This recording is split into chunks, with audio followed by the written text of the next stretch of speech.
What's up guys, welcome back to another video. Today we're going to be going through game week 16 in the Premier League. Starting from South London, Palace against Liverpool. Banged it, 2-1 Liverpool is what I said. 2-1 Liverpool is what happened. However, I think Liverpool were very lucky in this game. So Palace in the first half were arguably the better side. They had the better chances. Lerma should have scored. In the second half, a penalty was given to Crystal Palace after Mateo found the box. In my opinion, it was the correct decision. Ayew was then sent off for 2 yellow cards. The first one shouldn't have been a yellow in my opinion. It happened because he stood in front of a free kick and Van Dijk kicked the ball. Didn't even hit him, and usually you get away with that. If he had moved in front of the ball, yes, it's a yellow card. If he'd kicked the ball, yes, it's a yellow card, but he didn't, so he shouldn't have got one.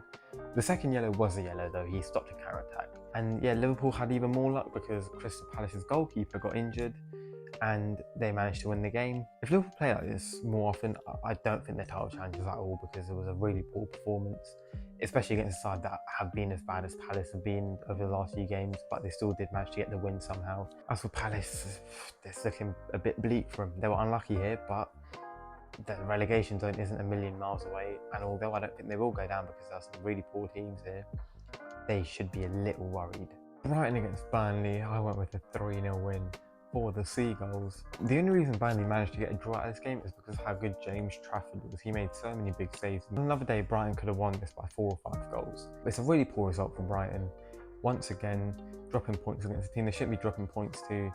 But for Burnley, a fantastic away point against a difficult opponent.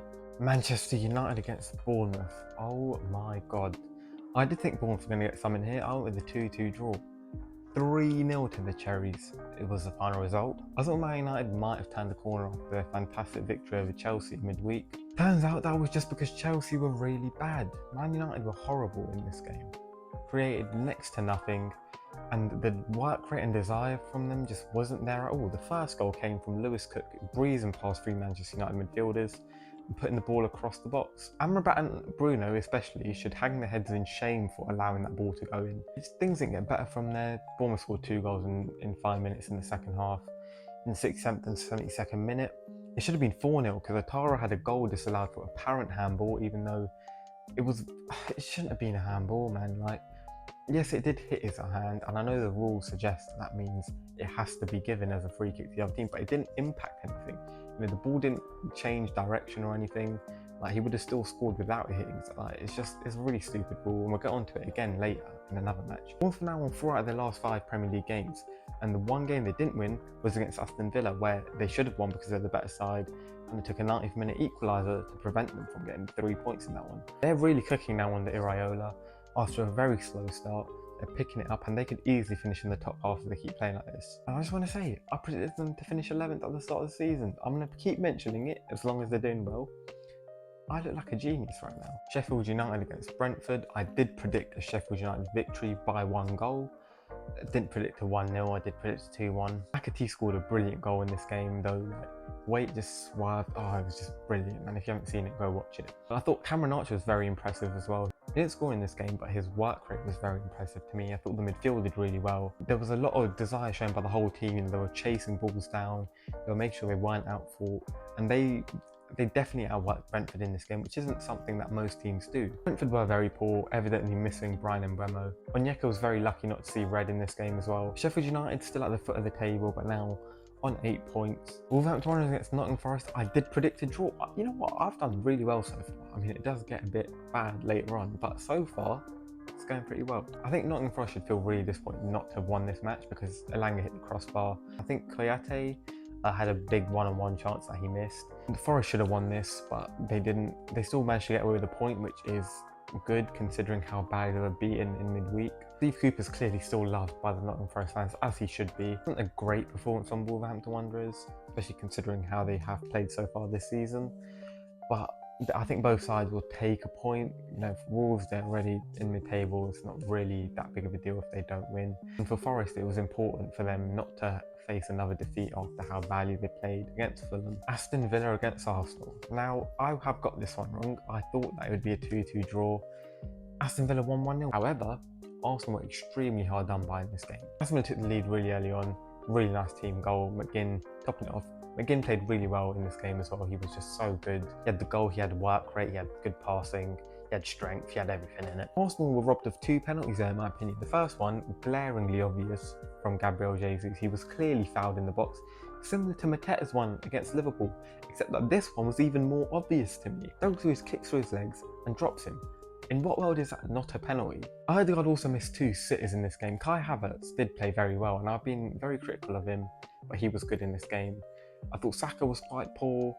Martinelli was okay, he wasn't amazing, but he wasn't as bad as certain people have suggested he was. Like the second big penalty call that I wasn't given, Kai Havertz actually put the ball in the net.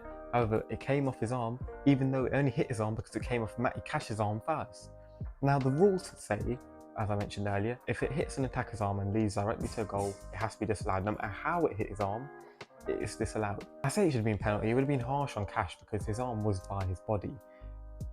But I don't understand how you can disallow this goal, man. Like, the rules are just stupid. Like, you can't disallow a goal for that, man. We've got to change this for next year. Arsenal did play well in this game overall, though. I thought Declan Rice was excellent. You know, he was the man at the end of the game when Arsenal got a goal down. He was trying to drive his team forward. He was, you know, taking the ball and running towards the box with it.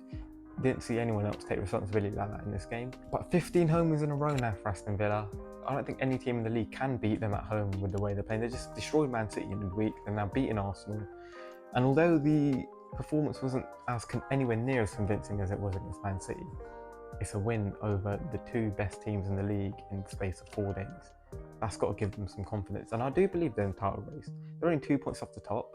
And I think they're playing much better football than Liverpool. So if they're in the title race, why not Aston Villa? Everton against Chelsea. I knew Everton would win. 2-0 is what the final score was. I did predict 2-1. I had too many expectations of Chelsea, evidently. Honestly though, this is just unbelievable. How can you spend £1 billion over this course of 12 months and be this bad? Like, it was another horrendous performance. And Gallagher was in the team this time as well, so you can't even just blame it on him not being there. Chelsea didn't even really have that many good opportunities. Branthwaite in the Everton backline, phenomenal. He is such a good player. He has to be on the plane to Germany in the summer. He has been so solid for him. Corey scored yet again. He has now scored the most goals out of any midfielder since Sean Dyche has taken control of Everton Football Club. Most goals in the Premier League, I should mention. Obviously, Bellingham's been tearing it up in Spain. Bro, Everton, without the 10 points deduction, being the top half, man. They're so, I feel so sorry for them. For Chelsea, I don't even know, like, they're so bad. The defenders were horrible in this game. They didn't create any chances. It was such a poor performance. They've been dragged back to the familiar spot of 12th place, which is probably where they'll end the season if they keep playing like this. And that's if they're lucky. Obviously, Pochettino said they need to spend more money in January to compete, and it's like, bro, how much money do you want to spend? And like, why couldn't you? How have you not got an answer at this stage of the season? I know Nkunku's due to come back, but he's not a clinical number 9. Like, he did score 16 goals in Bundesliga last season, which is a very good total. But I don't think that a striker is his best role, because he is good creativity and he can dribble as well. So if you stick him up front, I don't know that he is the number 9 they need. Also, apparently Gallagher doesn't want to sign a new contract, and if he goes to Tottenham, Chelsea can kiss the season goodbye. It's a relegation battle for him. Fulham against West Ham. Oh my God, what has happened to Fulham? They have scored 10 goals in the first 12 games of the season. In the last 2 games, which happened to happen in the last 5 days, they scored 10 goals. They scored as many goals in the space of 5 days as they had in the first 4 months of the season. Bro, they need to be investigated, man, because Iwobi and Jimenez have turned into Ronaldinho and R9. I mean, to be fair, this was partly because West Ham were just so poor, man. Some of their defending was horrendous, just atrocious. Didn't stop crosses coming into the box, let them go like, it was just horrible. And they didn't create anything either going forward. But Fulham deserve a lot of credit. They've played really well the last few games. They're actually really entertaining right now to watch. They scored some brilliant goals. Harry Wilson's goal was really nice. Jimenez has turned back into his 2019 self. Iwobi looks like the player we thought he could be when he came through Arsenal's academy. Everything's going well for Fulham right now. They're climbing up the table. They're now into the top half. They're playing really well. If they keep playing like this and they keep Paulinho in January, which is the big thing, they could be challenging for a European spot. I don't think they'll get there because I think there are teams that are stronger and have started the season better.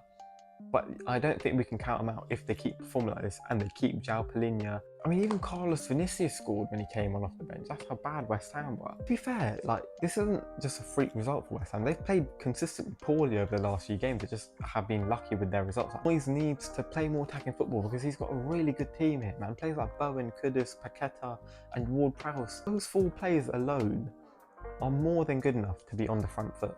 Luton Town against Manchester City.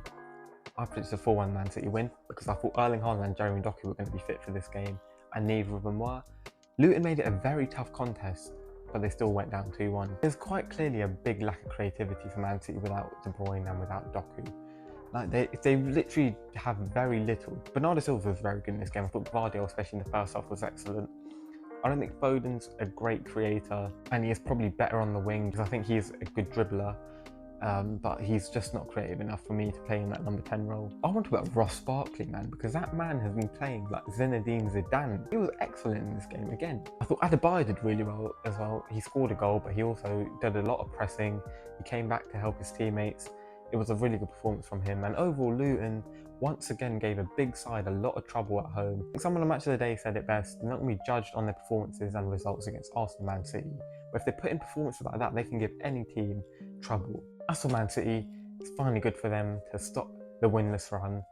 Obviously, De Bruyne's coming back soon, so they'll probably be going on a big 20-game unbeaten run and 20-game winning run, actually. So, yeah, pray for the Premier League when that happens. Finally, Tottenham Hotspur against Newcastle. I got this one wrong. Tottenham started the game excellently, as I thought they would, because they have done in so many of their last few games despite not winning. But this time they actually took more of their chances. Heung-min Son bullied Trippier in this game. Trippier for me has been the best right back over the past 2 years in the whole world, but he could not live with Heung-min Son here. Played a more of a creative role today. He got 2 assists. He also got a goal from a penalty spot. And then Newcastle were quite clearly tired, especially in the first half. They were horrible, man. Barely created anything, except for the first chance of the game, which actually did fall to Newcastle. Gordon and Isak had a bit of a breakaway. Should have scored, man, but Ben Davies somehow got back and stopped it from happening. If Newcastle scored there, it could have been a completely different game. But in the second half, Newcastle actually started really well. In the first 10 minutes or so, they were all over Spurs. They couldn't take their chance, and Richarlison got a 3rd Tottenham goal. I guess that took the final wind out of Newcastle. They're finally back to winning ways, and I do believe that there is a chance they can get back into the title race, because some of the teams above them aren't playing amazingly, and they're all in Europe. They're all expected to go on big runs in Europe as well. Tottenham could take advantage of that. For Newcastle, is a poor result, but they still have a lot of injuries. Positive news for them is that both Callum Wilson and Sean Longstaff are back on the bench and both appeared in this game. Callum Wilson, I thought, did really well when he came on. Hopefully we'll be seeing more of their players come back. I think Barnes is close, Botman is close as well. So it's good news for them. Despite the poor result, they do have players coming back, which should allow them to have a much better second half of the campaign. That's what I thought of the game week. Let me know what you thought in the comments below. Thank you for watching. I'll see you soon for another video.